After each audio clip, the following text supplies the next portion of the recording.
You're listening to the Options Insider Radio Network, the home of the Options Podcast. For more quality options programs, visit theoptionsinsider.com or search for Options Insider Radio Network in your podcast provider of choice. Listeners can also access all of our programming through our mobile app available in the iTunes and Google Play stores. Select programs are also available via live stream at mixlr.com/options-insider.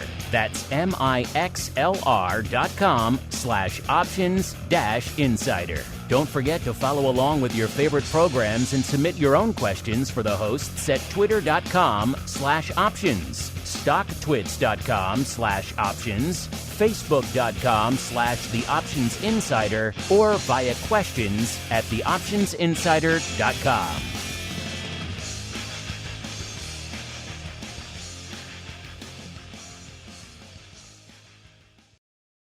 Gold, crude oil, corn, soybeans, and more.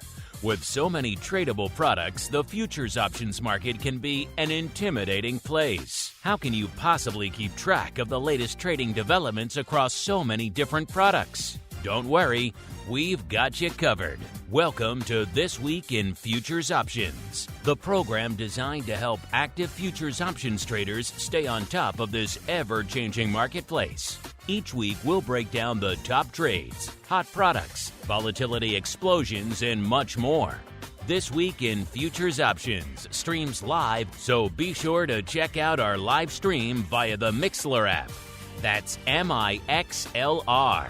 Or join our live chat room at mixlr.com/options-insider. Whether you're an experienced veteran or a newcomer looking to separate the wheat from the lean hogs, This Week in Futures Options has the information you can't find anywhere else.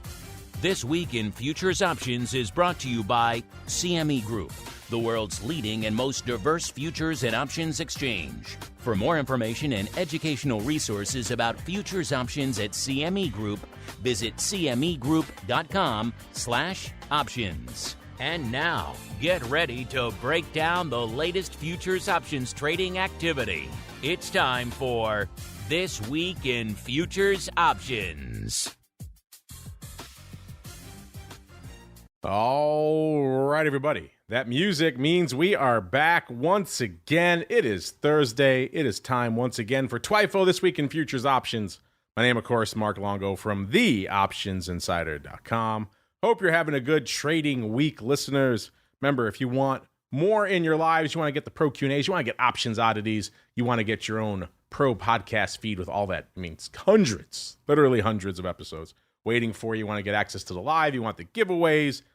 February Pro Trading Crate rapidly approaching. Get your name in the hat, listeners. Theoptionsinsider.com/pro is the place to go to do just that. As we go around the horn, see who's joining us in the old CME Group Hot Seat. I am pleased to welcome back on our old pal, Mr. Scott Bauer from Prosper Trading Academy, joining us for the first time this year. He hasn't been on since December 12th of last year. It's been a while. Scott, welcome back to TWIFO. I am very glad to be here, Mark. Thank you. All right, then. With the team assembled, let's dive right on into the Movers and Shakers report.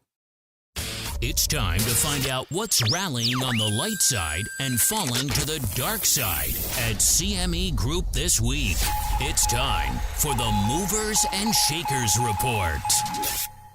All right, everybody, welcome to the Movers and Shakers report, the portion of the show where we break down what's lighting it up to the light side and to the dark side over there at CME Group this week. You want to see his report for yourselves? Just follow us over there at Options. It's one of the many premium free reports, the free data we give you over there at Options on the old Twitter. And Scott, we'll get to this week's action in a second, but like I said, you haven't joined us since December of last year. It's obviously your first appearance in the new year. So let's start really quickly. As you look back on the wild year that was 2024 in the futures options market, sir, are there any trades or trends or developments that really stand out to you as you look back on last year? You know, the trend of volatility, Mark, is not going away. whether it is in cocoa or wherever we're looking, the volatility is not going away because the landscape across the world geopolitically, it's not really going to change. So I think we are going to have pockets of places that are going to see its spikes and its drops, but this fairly high level of volatility that we've seen, I think we got to buckle in and be ready for it for the rest of the year. It has been a wild start to the year. Like we were just saying on the option block listener, some names have already had great years or terrible years, and it's only mid-February. So, and the markets have been pretty turbulent out there as well. But let's look what's lighting it up to the light side and the dark side over there at CME Group this week, listeners. If you look at this chart I mentioned earlier, you'd see it's pretty close to 50-50, maybe 55-45, maybe 60-40 green over red, but it's pretty close, listeners, even though the top percentage movers are definitely to the green this week. That said, Scott, it's been a while since you joined us. I don't want to throw you into the deep end, but if you think you're up for a little moving and shaking, let me know, sir. Let's do it. Throw me under the bus. Let's go right at it. All right, sir. The floor is yours. You can start wherever you like, sir. Let's start on the dark side so we can work our way up towards maybe a little optimism. All right, sir. Have at it. The floor is yours. All right. So on the dark side, E-mini Russell, okay, down nearly 2%. I have 1.79% or so. Though we're seeing the markets all of a sudden over the last hour or so really hitting a stride to the upside here. Also on the dark side, next, consumer discretionary down 1.83%. The E-mini S&P mid-cap 400s down just about 2%, as was soybean meal down about 2%. And oats, yes, something we don't talk about a ton, which happened to be almost 4% on the light side last week, down 6.73%. Good old oats. Yeah, oats moves and shakes. Unfortunately, it doesn't have the options volume to go with it. Exactly. I would love to someday to sink my teeth, pun intended, into some oats options volume. I think we're far away from that, though. I think, Scott, unfortunately. Probably not on the not on the top of the radar list for CME. I don't think. Maybe on the sister program to this, the futures rundown on yesterday. We talked about oats a little bit. There's some futures action to talk about there. So maybe on that show, listeners, if you're holding out for a deep dive into oats, maybe stay tuned for the futures rundown. I don't think we're going to have a chance to do it on TWIFO anytime soon. That said, sir, Mr. Scott, what is lighting us up to the green, to the light side this week? All right. I mean, it's a lot of what we have been talking about. Number 5, palladium up 2.67%. Lumber up over 5%. Natty gas again, which appeared here last week at almost up 10%, is up another 8+%. Copper's been on a run. It was on the list last week at 3.5%, also up just over 8%. But the leader in the clubhouse, RBOB, up 12.11%. Good old RBOB, lighting up the tape to the light side. All right, Scott, I will give your voice a rest now as I dial through some CVOL movers and shakers. Remember, you can pull these up for yourselves, listeners. Just type CME and CVOL into literally any browser on the planet. That'll get you to the CVOL dashboard. Once you're there, set the high-low range to 1 week.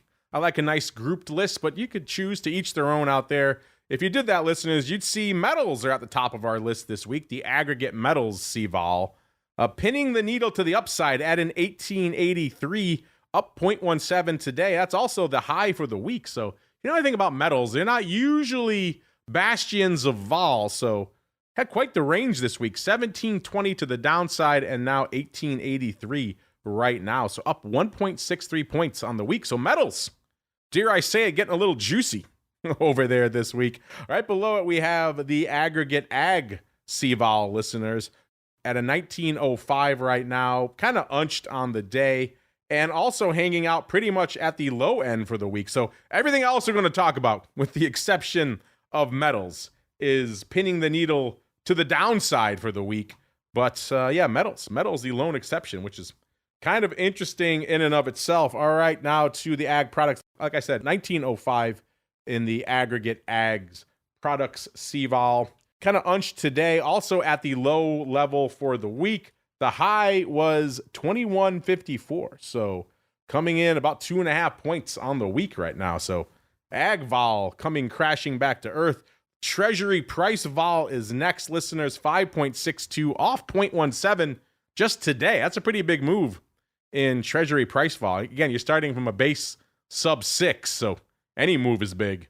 We're also pinning the needle to the downside for the week. The high was 6.54, so nearly a full point coming off the top in Treasury vol this week, which is kind of fascinating. Below it, we have FX vol 8.79 right now. That's also at the low level for the week. The high was 9.51, so vol coming crashing back to earth across the board in a lot of these complexes that are not known for having a lot of vol to begin with, like FX, like treasuries, and even ags, and of course metals. Metals, the lone exception, again, kind of bucking the trend there. And then below it, we have the aggregate commodities CVOL, 30.18, off about a third of a point today, also at its low level for the week. The high, 31.98, so coming in nearly 2 points there.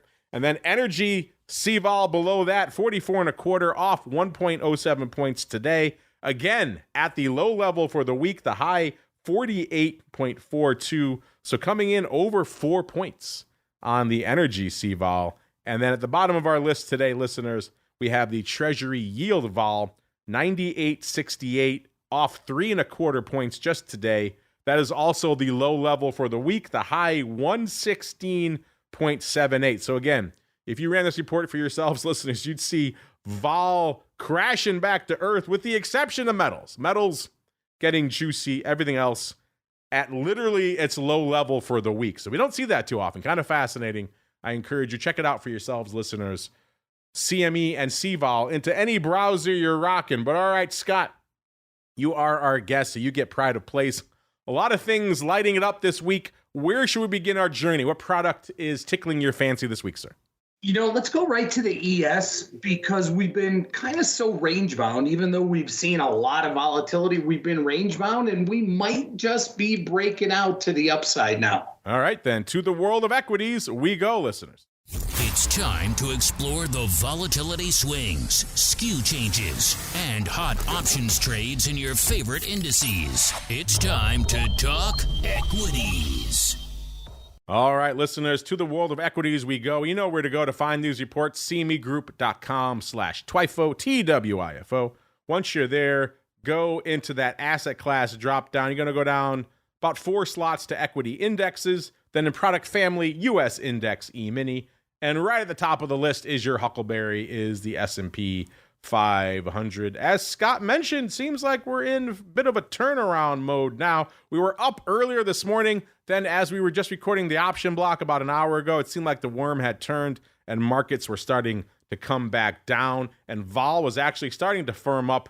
And now here we are coming into the start of TWIFO, listeners, and the S&P up nearly 1% today, up 0.85. The Dow up about 0.8%. NASDAQ up about 1.2%. So, and VIX cash coming back to earth as well. So apparently, Scott, you called it. The equity markets and the S&P have the bit in their teeth today, sir. What's catching your eye? I'm looking at volatility, and as you were just talking about, if I look at ES volatility, it hasn't really moved a lot off of where we saw the levels pre-CPI and PPI.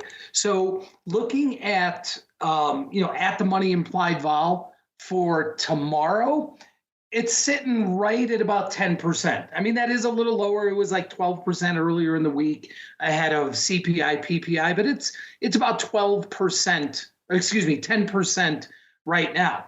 And if we look out all the way to next Friday, and that's inclusive of the holiday on Monday, we see it really stagnant. So that tells me, the market is really complacent with this range that we have been in here.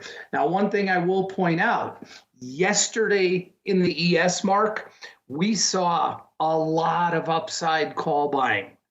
So maybe that was the precursor to really trying to break out of this range. I'm looking at that and big time upside call buying yesterday, expiring tomorrow. And today, if If you look on the tape today, today's expiring 61.20 through 61.30 strikes, big volume. Yeah, a lot of action out there. As Scott mentioned, a lot of it in the contracts that are going to go away today and tomorrow, which is pretty much what you expect in the equities these days. By the way, how much paper going up in the E-mini right now? Oh, nearly 3 million contracts, 2.98 million contracts. So that is nothing to sneeze at. E-mini doing its business out there again today, listeners. Looks like 23% of that is in the contract that expires tomorrow. And almost 23%, 22.7% is in the contract that goes away in a little bit out here today, listeners. Even though if you want to know what the biggest single trade out here this week, it's still the garbage puts, listeners. That's always my favorite thing about analyzing flow in the E-mini. First off, there's 3 million contracts, so it's kind of like looking for individual droplets in the hurricane. But then B, it's additionally obscured by just these nonsense puts, like the 52 quarter puts expiring tomorrow. Oh, about 900 handles out of the money, listeners. It's close to that. 80,000 of them traded this morning. It's the biggest trade in the E-mini this week. Isn't that wild that stuff still goes up? You know, we used to joke about these a long time ago when I was in the SPX, that there were all these, they were teenies at the time, now penny put sellers. Yep. They still exist, listeners, out here. 80,000 of them going up this morning. So, yeah, against an OI of 200. So, spoiler alert, those were all opening. And yet, lest you think I'm exaggerating, listeners, right behind it, we have 54,000 of the 50 quarter puts expiring in 6 days. And then the 50 quarter puts expiring today traded 70,000 times. You're talking, 200,000 contracts.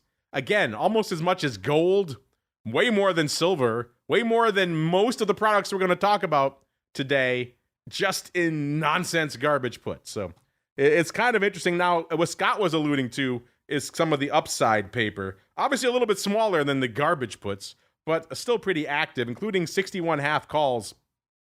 Nearly 6,000 of those going up today. Again, these expire in a few minutes. So 61 halves, listeners, about 6,000 of them all opening because there's not much OI left on this strike. If that's the case, they need to get their butts in gear. 61 half is still a ways to go out here. But again, if the market has the bit in its teeth, maybe that's the case. We also saw 6100s going up about 4,600 times today. That's also opening paper. That makes a little more sense. Almost exactly as many as the 6130s, about 4,400 of those today. So maybe we have a 6100, 6130 vertical going up. I like that one a lot better just because obviously it's closer to home. We were below 6,100 earlier. In fact, when we were doing the option block, we were well below 6,100. So I could see maybe some folks taking a flyer on those. If we get beyond that a little bit, man, 49.75 puts going out in 5 days. 41. I mean, the put bombers are just alive and well in the E-mini S&P 500. Let's go out 1 day. Let's have the temerity to go out 1 day, listeners. All that distance and see what's lighting it up. Again, 61 halves, pretty active there as well. 6,000 of those going up today. Again, against an OI of only 2,000. So that's all opening. 61 half. You like that level by, I don't know, today seems like maybe a bit of a bridge too far, but you like that by tomorrow's expiration, listeners? About 6,000 of those going up and about 4,600 again of these 6,100s going out tomorrow. I don't know, Scott, 61 half. It seems like a bit of an aggressive level today. What about tomorrow? You like a little better with 24 hours to go, sir? Going into a long weekend, anything can happen. So, I think it's definitely within reach. And if we look at kind of what the market is expecting for a move tomorrow, okay, and this is either direction, not just to the upside, ES is pricing in about a $50 move between now and the end of the day tomorrow. So that's certainly right there. You want a little bit of downside, listeners, if you're feeling bearish? Well, 5,900 puts. These are expiring in about 8 days. So again, an eternity in the world of the S&P. Going up about 15,000 times this week.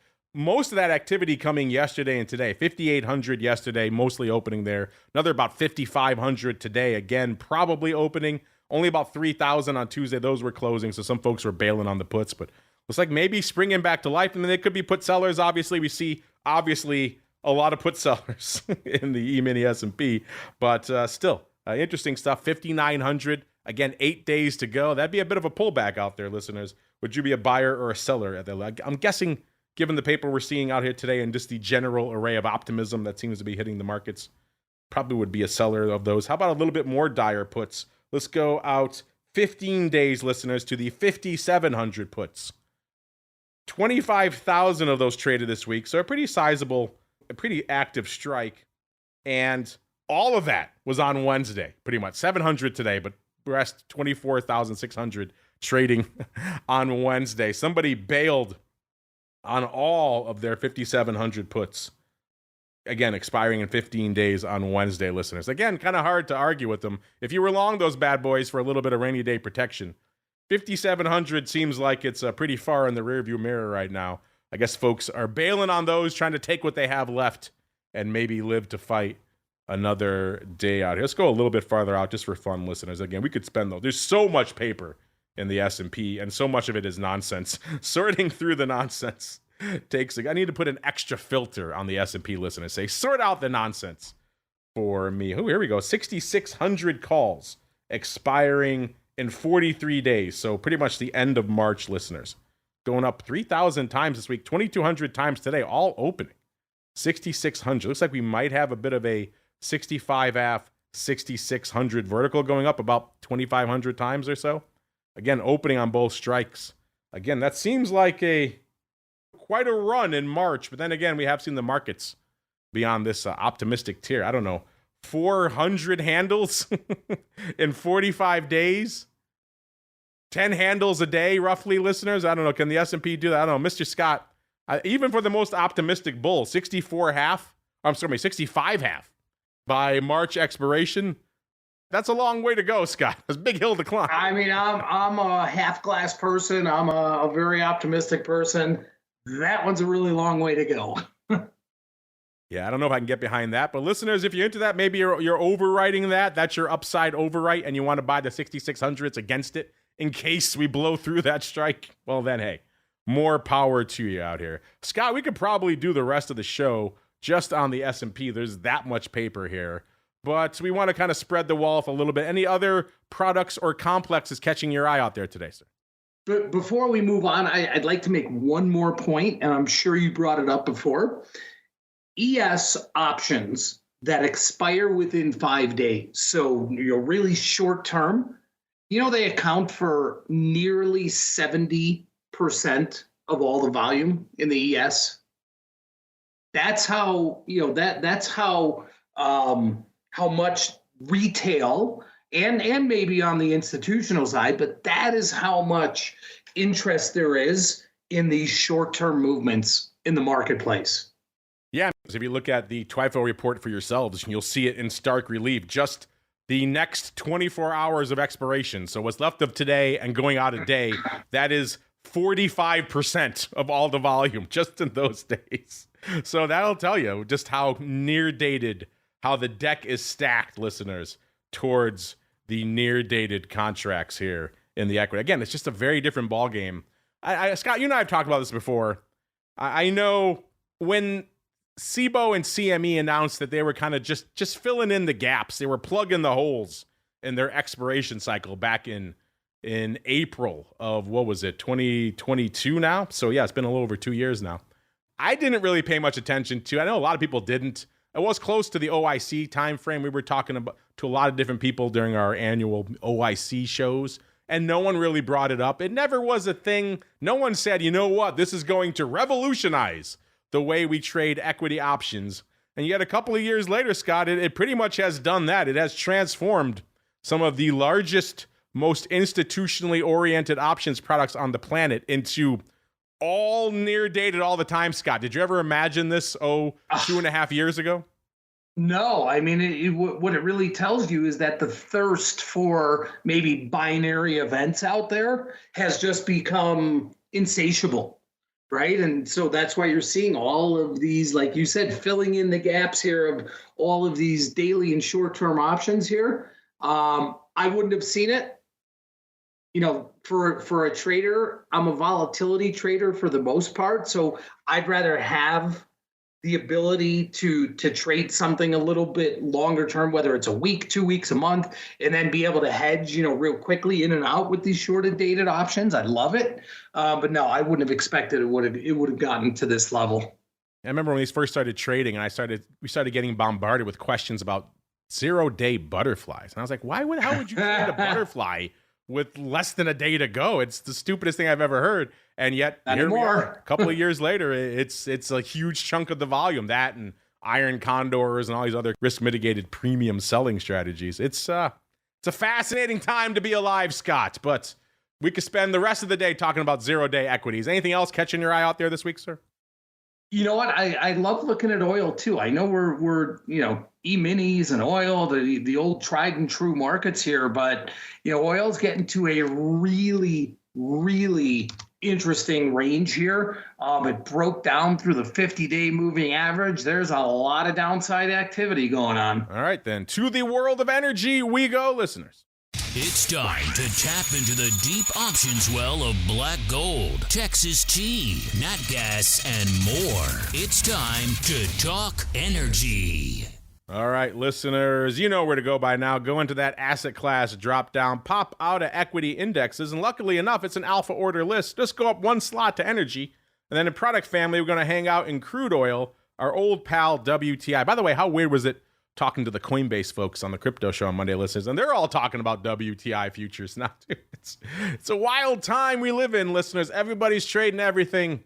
It's good for you at the end of the day. It's good for you, the end user. You have an embarrassment of options, pun intended, out there, but kind of wild times. 71 and a third, up about a third of a point on the week right now. Of course, if we go back a little bit, listeners, we have RBOB and nat gas in the energy sector dominating our light side. RBOB up 12%, nat gas up a little over 8%.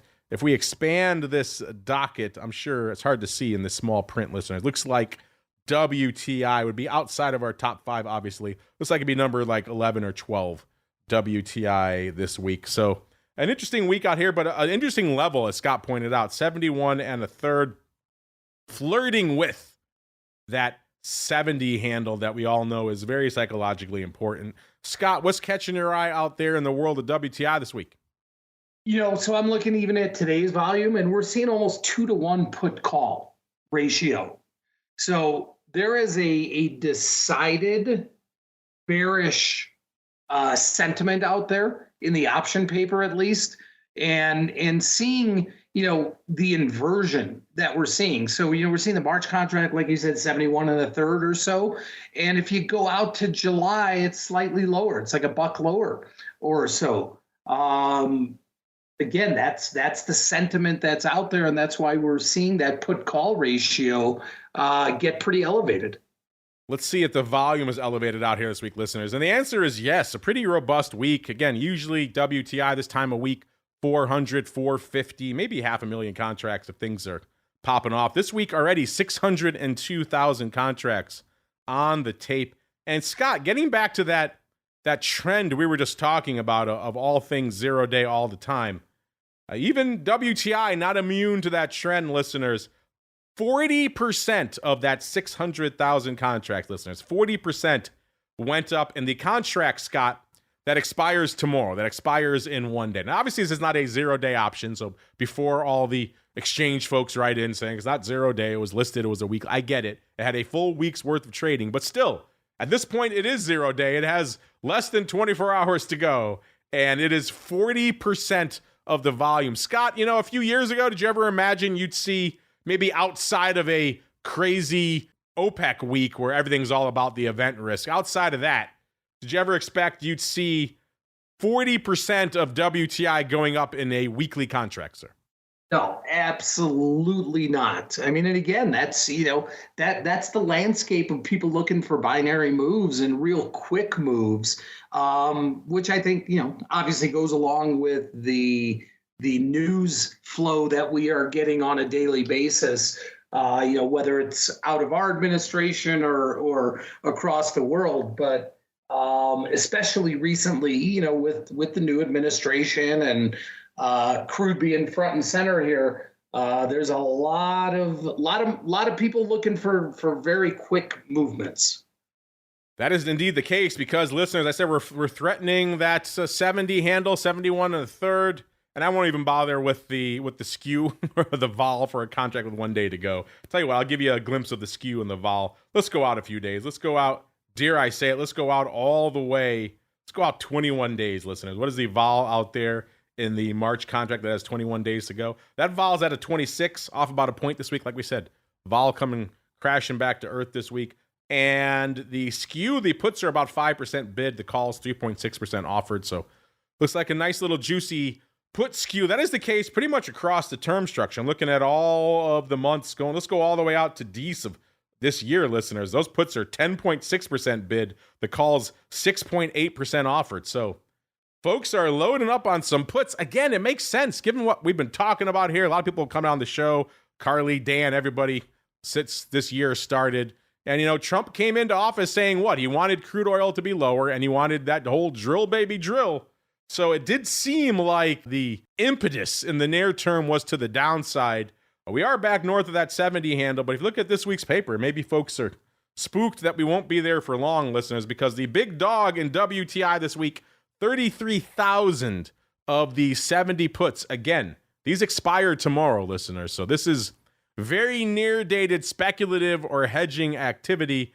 33,000. The big day is today. 12,000 today against an OI of 19,000. So maybe some folks are bailing on what's left of these, but probably not because they were open in all the rest of the week. 9,100 yesterday opening there. 5,500 on Monday also opening. 6,500 back and forth paper, slightly closing on Tuesday, but opening kind of the rest of the week. So 70 puts with 1 day to go. I don't know, Scott, does that float your boat?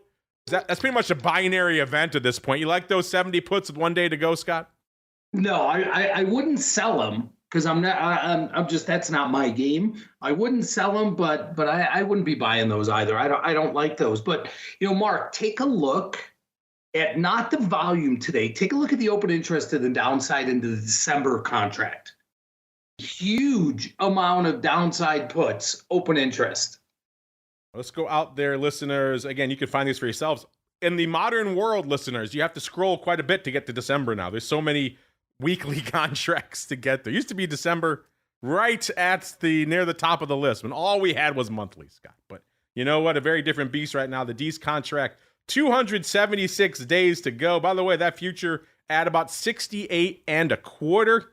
So obviously a wee bit lower than what we're trading in the front future. The vol out there, pretty similar level, 26.83. Actually slightly up about 0.15 on the week. So kind of a quiet week on the Dece vol front. I just mentioned the Dece put skew earlier. 10% bid are the Dece puts, and the calls are 6.8% offered. So yeah, a lot of interesting action out here in all things WTI. But yeah, December, Scott, is usually the way these products used to trade, listeners. Things would line up quarterly, monthly, and very much end of the year was a very popular landing point for a lot of the end users and producers out here. And Scott, right now, you're right. In terms of action this week, not a ton of paper going up in the Dece contract. Only about 1,800 contracts going up of the 50 puts, 5 O's. But then again, there's about almost 11,000 open of the 50 puts. There's 13, almost 14,000 of the 65 puts, which again, isn't that far out of the money. That future's at a 68 and a quarter. If you want to get even closer to the money, the 70 puts, 6,600 open there, and 16,500 of the 60 puts. So it looks like of the Dece puts, these 60 puts are indeed the largest. So Scott, is that what's catching your eye out there, the Dece 60 puts, sir? Yeah, absolutely. I mean, that's a lot of downside open interest there. And I'd have to look back. I wish I knew, when those were actually put out. I'm sure we can do that. But yeah, that for sure is catching my eye. And, maybe that's also, Mark, an opportunity for whoever is long those to be able to sell when vol picks up again in there, sell something against them, because they're going to be holding these for the next 9 or 10 months. Yeah, I'll have to see if I can do some block scans. It'll take longer than we have left in the show to find exactly when those were open. That's my one wish. If I had a Christmas wish for the year, Scott, it was that we can get some of the analytics in the futures options world up to speed with the equity options. I could just hit a button. We just had our buddy the Flowmaster on the option block. I can use his platform. I could dig into stuff in 2 seconds and find exactly when things were opened, what price. It's refreshing, Scott. The futures options world, I love Nick and his team. They do great stuff. He's almost single-handedly brought the world of futures options out of the darkness. It was much worse. When we first started the show, listeners, the analytics scene was much worse. But it is still challenging to find out where and when and what price things traded in the world of futures. It's still somewhat opaque. So we're doing our best with this show, listeners, to try to break through some of that, bring some transparency. Dare I say it? Shine some light on the dark, dark world of futures options. But we still have a ways to go. So, Scott, that would be my dream someday. I click on a button, bam, here we go. I could find the price history, the action.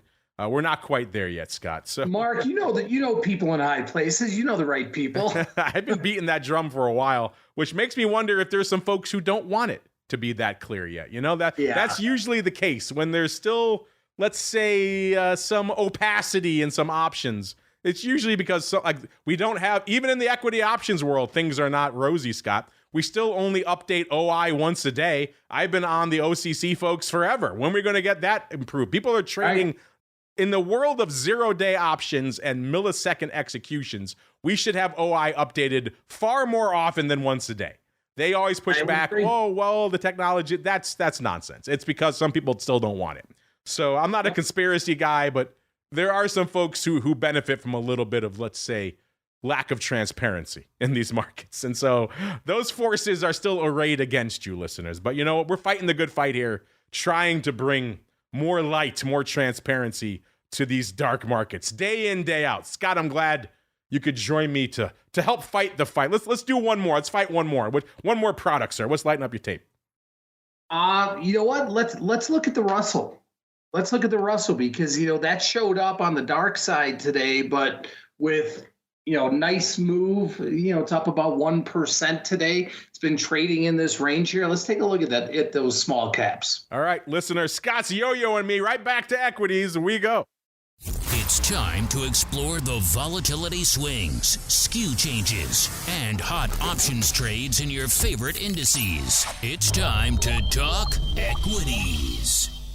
All right, listeners, back to equities here. Don't make the mistake that I just did. I got all hot and bothered. I clicked on the Russell 1000, a fascinating product, not a huge option stalwart. No, to the world of the Russell 2000 we go, listeners. And again, this is a product, we talked about it a lot here on the show. We had the folks with FTSE Russell on with us. Sean was on with me every week. We were talking FTSE Russell every week on the show then. And it was sometimes a struggle to get, 5,000, 10,000 contracts to talk about. So a very different beast now, 35, almost 36,000 contracts on the tape. And that's even light. We've seen 60, 70, almost 100,000 contracts going up in Russell 2000 now. So a very different beast than it was just a few years ago. We were just talking last year about the huge moves in the Russell 2000. The fact that the Russell 2000, because it's a smaller equity index than, let's say, the S&P, it can do some interesting things. Like, for example, towards the latter half of last year, we saw the call skew get actually bid in the Russell 2000, which is not something you're really ever going to see except for maybe a rare blip for a few seconds in the S&P. You're not going to see that. It can happen in the Russell 2000. Why? Well, because the market cap of the entire index is less than an NVIDIA or an Apple. So it can happen. But it makes it kind of fascinating. That said, Scott, what's catching your eye in the world of the Russell 2000 these days? Yeah, well, if you look at some of the shorter term volume again in the Russell, it's very similar like to the ES, where the bulk of the volume out there is really options that expire within a week or so. So what I'm looking at today, way up top here, you talk about handles out of the money here, and they're only 10-cent options right now. But look at the 2370s that expire tomorrow. That's a pretty big number that's up there, and those are all opening. 2370 calls. Again, listeners, yeah, it's the equities, so so you know that it's going to be something interesting. You're right, 2370s. a 500 lot trading yesterday, all opening there. Looks like there was just an explosion of upside. 2340s trading yesterday, 270 times. Again, not much today. It's all yesterday, listen. But again, it is this week in futures options after all. And 240 of the 2320s. So I guess if you want to be charitable, we could say it was a 2320, 2340 vertical, and then against that maybe kind of a bit of a stupid, and against that they do 2x, so 500 of the 2370s. Again, wouldn't be a setup that I would love, but we've seen weirder things. That would be the more charitable interpretation of that, in which case they'd be selling 500 of those 2370s, which again, by the way, listeners, kicking off the segment here, Russell 2000, 2282. So you got to rock 90 handles in a day to really make those 2370s sit up and take notice. So it's probably more like, there's also 366 of the 2300s trading yesterday. Those were mostly closing. So maybe somebody bailed on those and then jumped into this funky 1x2 here, three-legged 1x2 in Russell 2000. I don't know, Scott, we've seen weirder stuff. Do you like it better maybe that way? Maybe it's the stupid or a vertical with a kicker at the 2370 strike, Scott? Yeah, I mean, I like the vertical with that kicker for a few pennies, whatever it is. I'm not so sure that I'm buying into that, but it's sticking out like a sore thumb on the tape. I'm trying to give it a charitable interpretation. I understand. I'm trying to say someone didn't come in and just buy 500 of the 2370s willy-nilly. But that certainly could have happened, in which case, yeah, more luck, more power to them, Scott, out here. But yeah, funky paper yesterday in the Russell 2000. By the way, these contracts expiring tomorrow. We got about 350 of the 2300s trading today. Those are opening. Again, we're at 2282. So can you see the worm turn around here in the Russell 2000 in the next 24 hours? Or is this just people overriding, trying to get what juice they can? And you know what, Scott, we're talking all 0 day, and that is the obsession with most equities. The one thing I like many things about the Russell 2000. The fact that the calls can get bid is always fun. And the fact that it moves to the beat of its own drum is also fun. Including things like this, Scott. One of the nice things about Russell 2000 that unlike other equity options products, it is not as, let's say, 0 day and near dated obsessed as the rest. People do trade contracts a little bit farther out. Now, some of that, of course, is the fact that it trades less volume than the E-mini. So you can find these, they stand out a little bit more. But that said, we have the 23 half calls that expire in 15 days. They traded 1,800 times this week, Scott. The big day was yesterday. So yesterday was the big day in Russell 2000 options, listeners. 1,100 of these traded 23 halves yesterday, about 300 today, and about a couple hundred each the rest of the week, all opening. Also 983 of the 23 quarters trading yesterday, also opening. So we have about 1,600 total of the 23 quarters trading this week and about 1,800 of the 23 halves. Again, these all expire in about 15 days. And again, it was opening on pretty much all of these. They don't line up quite 1-to-1, but the big day was Wednesday. So it is possible we have some 23 quarter, 23 half vertical action going up out here this week, or I should say in those contracts that expire in a couple of weeks, listen, which again, you like that with that future at 2282 there?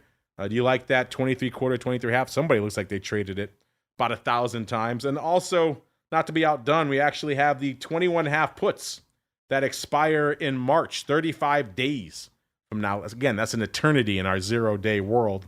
These, again, trading yesterday. So again, yesterday was where the action was in the Russell 2000. They traded 1,915 times this week. About 1,500 of it was yesterday, all opening there.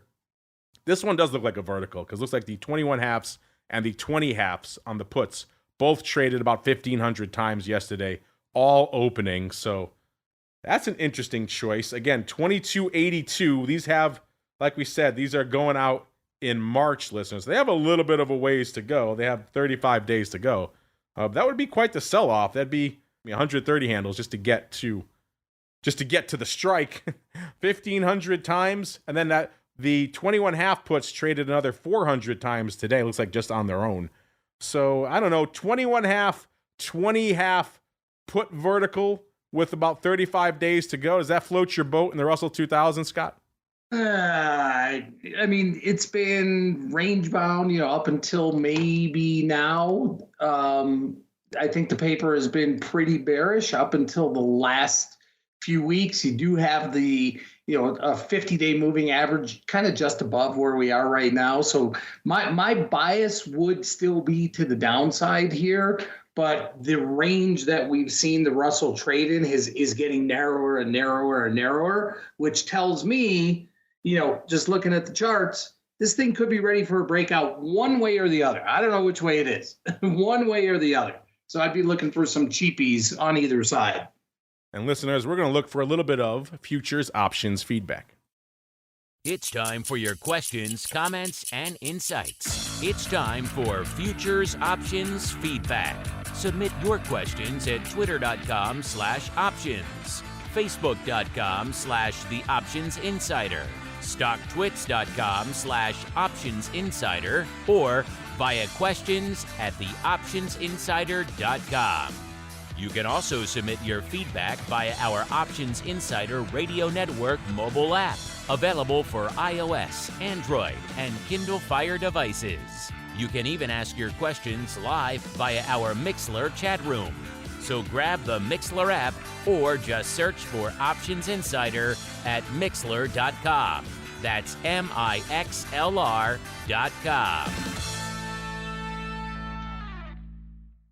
All right, everybody, welcome to the Futures Options Feedback. We have a hot, contentious one on the futures options and indeed on the question of the week front this week. But I want to actually direct your attention, Scott, to our question of the week last week. I want to get your thoughts on it. We asked everyone last week, tariffs and the threat of escalating trade wars are roiling the markets. This was last week, obviously. Is this a tempest in a teapot, or do you think we'll be dealing with the fallout for some time to come? Quite simply, how long do you foresee the tariffs impacting the market? We gave you 4 choices. It's a tempest in a teapot, so it'll blow over. Or short-term impact through Q1, but that's about it. Or more of a mid-term impact through about Q2, or through Q3 and beyond. And Scott, 31.3% of our audience said it's just a tempest in a teapot. 25% said it's going to be a little bit longer term, but only through Q1. So 25% there, and then a tie for third place with through Q2 and through Q3 and beyond, both about 22%. Scott, what are your thoughts on that, and do you agree with our audience, sir? I don't think the situation is going away anytime soon, and the news flow is going to be very, very fluid. And, every day, Mark, we're getting different communication. We're going to do it today. We're going to do it next week. Today, some news came out. We're going to do it in April. So I'm not sure that anyone really has the concrete plan. I do know that it's great for day trading. It's great for volatility. I don't think the news flow is going away anytime soon. So I would probably be midterm through Q2. Interesting, listeners. Well, you folks already expressed your view, so get over there at Options right now. Listen, we got another hot question of the week waiting for your answer. All right, and that music means we are done here on TWIFO. It's also going to do it for us on the network today. Join us again tomorrow, listeners, noon Central, 1 p.m. Eastern, where we break down the week that was from a vol trading perspective. Should be a fun week. A lot of vol to be found. Also, heading into a long weekend usually makes the vol talk that much more interesting, listeners. So check it out tomorrow. And of course, we come back one final time for the week, exclusively for you pro folks, talking some weird and wild trades in options oddities. But Scott, before we go, if folks want to check out what you have cooking in the land of Prosper, where should they go? What should they do? ProsperTrading.com. Look us up. Feel free to get a quick free look inside of what we do, working with our students live in the markets every single day. There you go. Check them out, ProsperTrading.com. And you know where to go to check out these reports, listeners, CMEGroup.com/TWIFO, the place to go to kick the tires and light the fires. Out of here for today. Back again tomorrow for Vol Views. Off on Monday. Remember, President's Day. Don't blame us. Markets are closed. Then back again throughout the rest of the week until we're back here next Thursday. Another episode of This Week in Futures Options.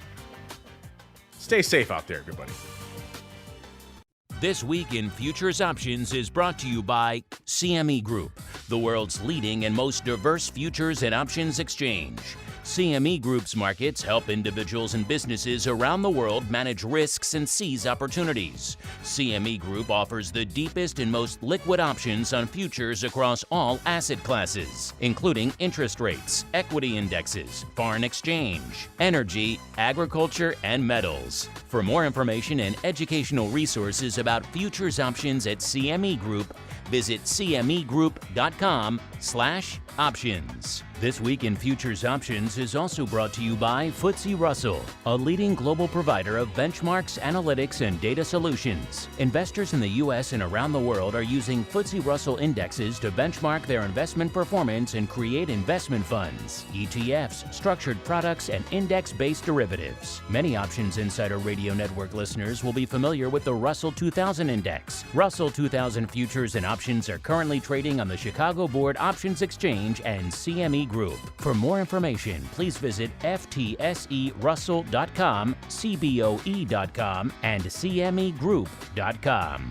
This broadcast is intended for informational and educational purposes only and does not constitute trading advice or the solicitation of purchases or sale of any futures or options. The rulebook of the applicable exchange should be consulted as the authoritative source on all current contract specifications.